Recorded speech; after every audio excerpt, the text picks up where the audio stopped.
వేల కోట్ల పెట్టుబడులతో కేంద్ర ప్రభుత్వ సహకారంతో ఈరోజు ఎంఎస్ఎంఈ యూనిట్లంతా కూడా శరవేగంగా పారిశ్రామికంగా పురోగతి చెందుతాంది.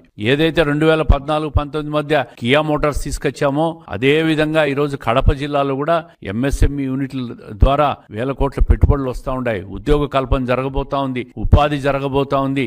నీటిపారుదల ప్రాజెక్టులు రాయలసీమలో అన్ని పూర్తి జరుగుతున్నాయి. ఈరోజు 720 కిలోమీటర్ల హంద్రీనీవా ప్రాజెక్టు కర్నూలు జిల్లా నుంచి చిత్తూరు జిల్లా తమిళనాడు బార్డర్ వరకు విత్ లైనింగ్ పూర్తి చేసి పోయిందంటే అది ఈ కూటమి ప్రభుత్వం చంద్రబాబు నాయుడు గారి ప్రభుత్వం కృషి కాదా అని చెప్పి నేను అడుగుతా ఉండా. అదే విధంగా కడప జిల్లాలో జిఎన్ఎస్ఎస్ ప్రాజెక్టు కూడా 27 మార్చి కల్లా పూర్తి చేయాలనే ఒక సంకల్పంతో ఈ ప్రభుత్వం ముందుకు పోతా ఉంది. రాయలసీమలో హార్టికల్చర్ హబ్కు సపోర్టింగ్ గా ఫుడ్ ప్రాసెసింగ్ యూనిట్లన్నీ కూడా రాబోతా ఉండే రాబోయే 2-3 సంవత్సరాల్లో. అదే విధంగా ఈరోజు ఏదైతే స్టీల్ ప్లాంట్ ఉంది కడప జిల్లాలో స్టీల్ ప్లాంట్, నువ్వు 3 సార్లు భూమి పూజ చేసిన స్టీల్ ప్లాంట్ ఈరోజు మళ్ళీ భూమి పూజలు లేకుండా అదే అప్పుడు పారిశ్రామికవేత్తలు ఎవరైతే ఉన్నారో వాళ్ళనే తీసుకొని వచ్చి ఈరోజు వాళ్ళ ద్వారా స్టీల్ ఫ్యాక్టరీ పనులన్నీ ప్రారంభం చేసి శరవేగంగా నిర్మాణం జరుగుతూ ఉంది. మీలాగా 3 సార్లు 4 సార్లు భూమి పూజలు చేసి షో చేసే ప్రభుత్వం కాదు ఇది పని చేసే ప్రభుత్వం.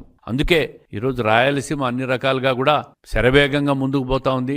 మౌలిక వసతుల కల్పనలో కూడా సెంట్రల్ గవర్నమెంట్ నుంచి కేంద్ర ప్రభుత్వ సపోర్ట్తో అన్ని రోడ్లు నేషనల్ హైవేలు అయిపోతున్నాయి.